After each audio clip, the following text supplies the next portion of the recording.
Advocate Bhudev Mahanand का अभिवादन स्वीकार कीजिए। साथियों, आप देख रहे हैं voice of people, voice of Bahujan. अभी तक आप हमारा चैनल को सब्सक्राइब नहीं किए तो काइंडली सब्सक्राइब कीजिए और बेल का आइकन जरूर दबाइए। Voice of people, voice of Bahujan उनका सीमित साधन में आप लोगों को बहुजन समाज के बारे में, बहुजन समाज का इतिहास के बारे में और बहुजन का पॉलिटिक्स के बारे में, इकोनॉमिक के बारे में बताने के लिए कोशिश कर रहा है। साथियों, फोर्थ फेज इलेक्शन यानी 13 में होगा, मई 13। उड़ीसा में बीजेपी का स्थिति क्या है, बहुजन समाज पार्टी का स्थिति क्या है, कांग्रेस का स्थिति क्या है और बीजेडी का स्थिति क्या है, मैं ये बताने के लिए मेरा टीम पूरा तैयार किया। कुछ दिन का मेहनत के बाद हमें ये डाटा मिल चुका है कि इस बार उड़ीसा में बहुजन समाज का वोट परसेंटेज बढ़ रहा है। खास करके अनडिवाइडेड कोरापुट में जो ट्राइबल बेल्ट है, वो ट्राइबल बेल्ट में बहुजन समाज के सपक्ष में वोट परसेंटेज बढ़ने की संभावना अब ज्यादा बढ़ गया है। एक ही सीट विषम कटक, रायगढ़ डिस्ट्रिक्ट का विषम कटक एक ही सीट, जहां जीतू जकासी का एक ट्राइबल लड़का, ट्राइबल लीडर, वो अच्छा प्रदर्शन कर रहा है और वहां का लोग बढ़ चढ़ कर हिस्सा ले रहे हैं। वहां बहुजन समाज और बीजेडी का साथ आमने सामने मुकाबला हो रहा है।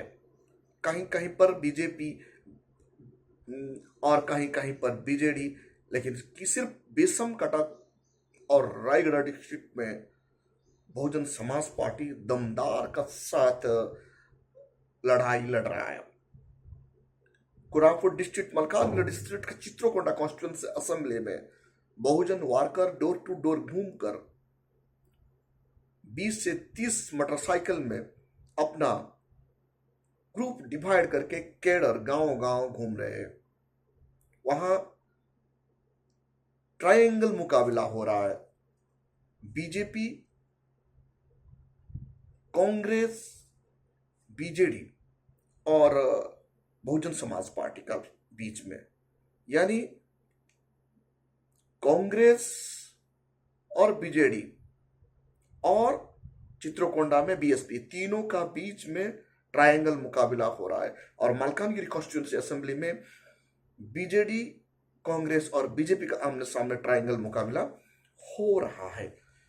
तो हम जानने के लिए कोशिश किए तो पता चला कि 2014 में उड़ीसा में बीजेपी का स्थिति क्या था। लोकसभा इलेक्शन में थर्ड फेज इलेक्शन आते आते मोदी जी को पता चल गया बीजेपी खिसक रहा है, इसीलिए मोदी जी और उनका कैबिनेट बार बार उड़ीसा दौरा कर रहे हैं।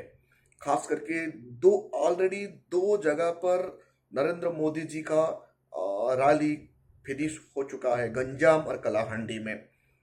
साथियों, 2014 में आप देखेंगे बीजेपी का पास एक ही सीट था। उड़ीसा में टोटल 21 एमपी सीट होता है। 21 एमपी सीट में मेंबर ऑफ पार्लियामेंट में से 2014 में बीजेपी का पास एक सीट था और बीजेडी का पास 20 सीट था। कांग्रेस 0 हो गया था। 2019 मोदी लहर भारत में पूरा फैल गया था।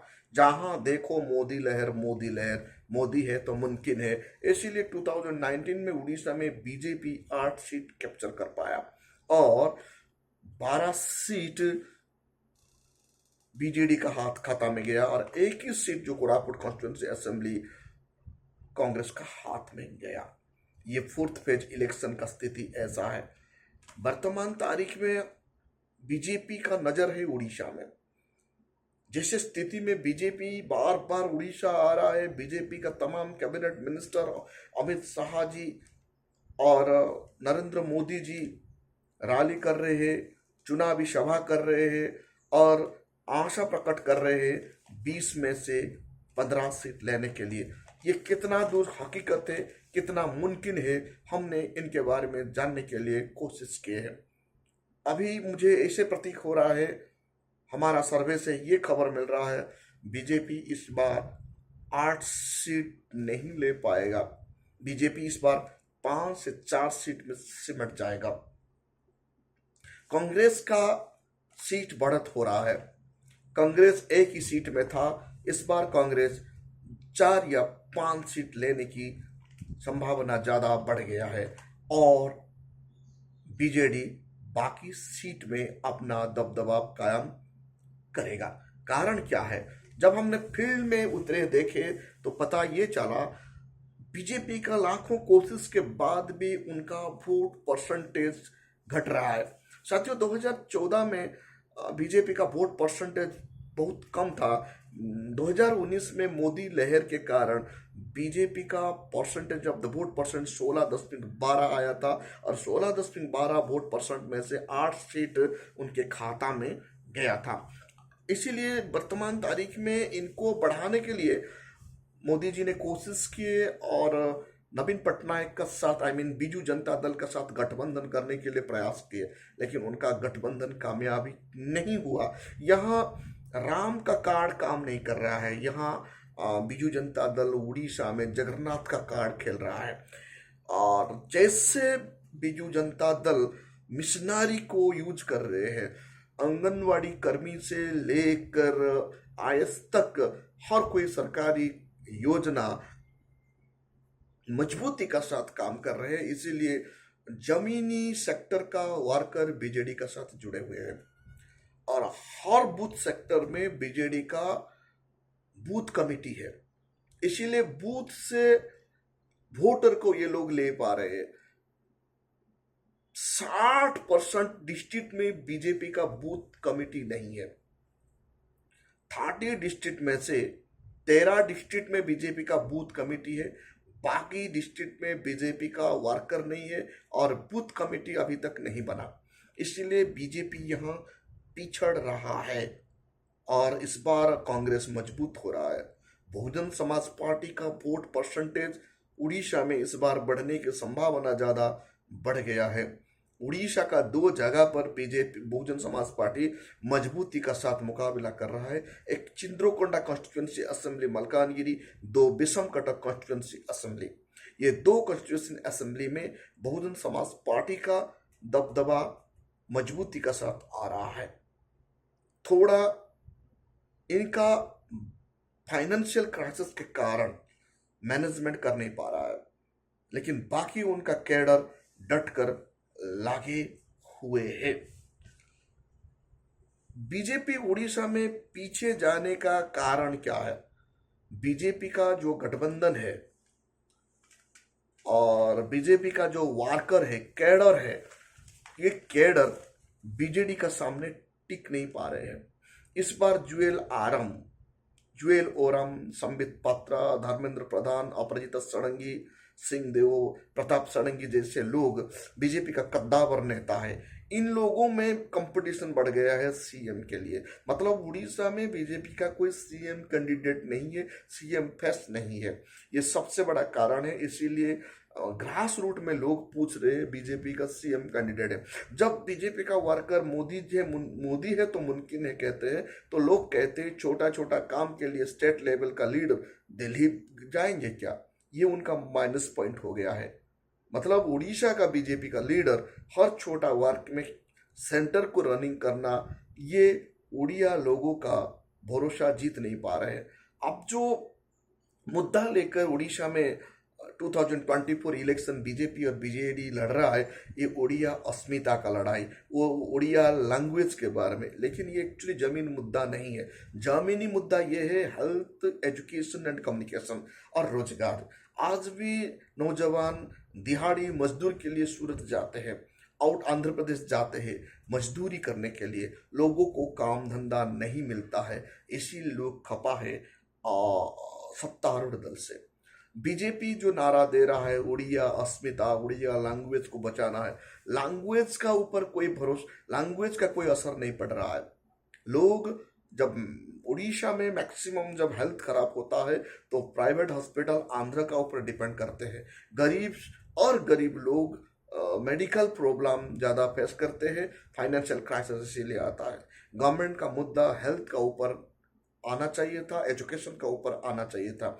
सत्तारूढ़ दल या ओपोजिशन पार्टी हेल्थ और एजुकेशन के बारे में बिल्कुल कोई भी बात नहीं कर रहे हैं। इस ऐसे वक्त पर बहुजन समाज पार्टी लीड ले सकता है, लेकिन उनका इतना स्ट्रॉन्ग कैडराइज नहीं होने के कारण बहुजन समाज पार्टी इस ऐसे परिस्थिति में भी लीड लेना नामुमकिन जैसे दिखाई दे रहा है। इस बार संबित पात्रा का सीट डाउटफुल लग रहा है। 2019 मोदी लहर में भी संबित पात्रा हार गए थे, तो इस बार संबित पात्रा को पूरी पीपुल शायद एक्सेप्ट नहीं करेंगे। इस बार मोदी का लहर उड़ीसा में नहीं है, इसलिए मोदी का गंजाम रैली, कलाहंडी रैली जो भाषण दिए है, वो भाषण लोगों का ऊपर इतना असर नहीं आ पाया। उड़ीसा क्या चाहता है, उड़ीसा का लोग क्या मांग कर रहे हैं, ये नेशनल लीडर को समझ में नहीं आ रहा है और बीजू जनता दल को भी समझ में नहीं आ रहा है। उड़ीसा का लोगों को सबसे बड़ा इशू है लेबर इशू, लोगों को काम धंधा नहीं मिलना। दूसरा इशू है मेडिकल, अच्छा मेडिकल आज तक अनडिवाइडेड कोरापुट में नहीं है। गांव का मेडिकल बेहाल है, एजुकेशन बिल्कुल अच्छा नहीं है।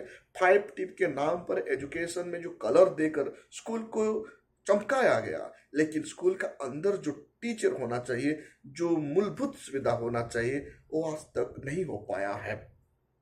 उड़ीसा का 8th स्टैंडर्ड 9th स्टैंडर्ड का स्टूडेंट इंग्लिश लैंग्वेज में एक लेटर लिख नहीं पाते हैं। इंग्लिश बोलना तो बात छोड़ दीजिए, एग्जाम में ये लोग बहुत कमजोर है। इसलिए एजुकेशन सिस्टम का ऊपर लोगों का विश्वास टूटा है। एंटी इनकम्बेंसी होने की चांस ज्यादा है और एंटी इनकम्बेंसी का फायदा कांग्रेस ले सकता है, लेकिन कांग्रेस उड़ीसा में दिखाई नहीं दे रहा है। कांग्रेस का वर्कर कहीं भी दिखाई नहीं दे रहे हैं। कांग्रेस ऐसा हैबिचुएटेड हो गया है, बिना मुनि से उनका वर्कर कहीं नहीं निकलते, इसीलिए कांग्रेस गांव में दिखाई नहीं दे रहा है। साथियों, उड़ीसा में जो हमारा 30 डिस्ट्रिक्ट है, 30 में से 15 डिस्ट्रिक्ट मेडिकल में 60% डॉक्टर नहीं है। सोचिए आप, जो मेडिकल में 60% डॉक्टर नहीं, वो मेडिकल कैसे चलेगा। इसीलिए मेडिकल बिल्कुल बिल्कुल खराब है। उड़ीसा का मुद्दा हॉस्पिटल, एजुकेशन, जॉब, वर्क है। इसीलिए उड़ीसा में बहुत पुअर पीपल रहते हैं, गरीब बन गए हैं लोग। 2 वक्त का रोटी के लिए लोगों को ज्यादा मेहनत करना पड़ता है। बीजेपी एंड बीजेडी का जो उड़िया अस्मिता, ये उड़िया अस्मिता गांव का लोगों को कुछ मालूम नहीं है, ये कोई असर नहीं पड़ता, ये कोई मुद्दा नहीं है। लेकिन कांग्रेस का यहाँ कोई दिखाई नहीं दे रहा है। ऐसे वक्त में बहुजन समाज पार्टी को यहाँ लीड लेना चाहिए था, लेकिन उड़ीसा में बामसेप नहीं है। बामसेप नहीं होने के कारण बहुजन समाज पार्टी पिछड़ रहा है। बहुजन समाज का जड़ मजबूत कहाँ से होगा? बहुजन समाज पार्टी का जड़ मजबूती बामसेप से होता है, लेकिन उड़ीसा का schedule caste, schedule tribe employees सोए हुए हैं। कैसे इन्हें रिजर्वेशन मिला, बैकलॉग क्या है, रिजर्व प्रमोशन में रिजर्वेशन क्यों नहीं होता है, इसके बारे में कभी भी उड़ीसा का एम्प्लॉयज नहीं सोच रहे हैं।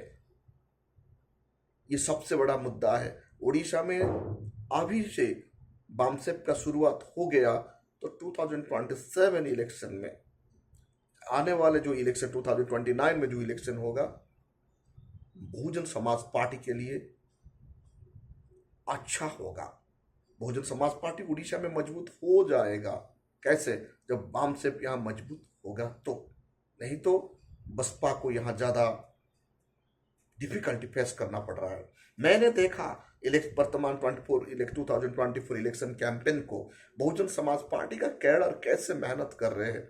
उनका पास ना पैसा है, ना साधन है, साइकिल में घूम रहे हैं, पैदल घूम रहे हैं, एक मोटरसाइकिल में 3-3 वर्कर बैठकर घूम रहे हैं। पेट्रोल खत्म हो जाने से पेट्रोल भरने के लिए उनको पैसा नहीं है। वो पैसा कहाँ से आएगा? लोग गरीब है, गरीब लोग 2 रुपया भी दे नहीं पा रहे हैं। जितने भी schedule caste, schedule type employees है, ये लोगों को इसके बारे में कुछ पता ही नहीं है। ये जानबूझकर भी कभी भी रिजर्वेशन के बारे में नहीं सोचते, संविधान के बारे में नहीं सोच रहे। इसके कारण आज बहुजन समाज पार्टी थोड़ा पिछड़ गया है। बहुजन समाज पार्टी अभी से शुरू कर देने से, कैडर कैंप शुरू कर देने से, लोगों को जुड़ने से 2029 जो आने वाला इलेक्शन है, वो इलेक्शन में इनको कोई रोक नहीं पाएगा। इस बार उड़ीसा का कोरापुट में सप्तगिरी उलाका का सिचुएशन बहुत खराब है, क्योंकि 2019 में सप्तगिरी उलाका सिर्फ वोट मार्जिन में एमपी सीट जीते थे, वो कांग्रेस जीता था, लेकिन इस बार कांग्रेस वहां थोड़ा डिफिकल्टी नजर आ रहा है। साथियों, आप देख रहे हैं voice of people, voice of Bahujan. अभी तक आप हमारा चैनल को सब्सक्राइब नहीं किए तो काइंडली सब्सक्राइब कीजिए और बेल का आइकन जरूर दबाएं। Thank you. जय भीम।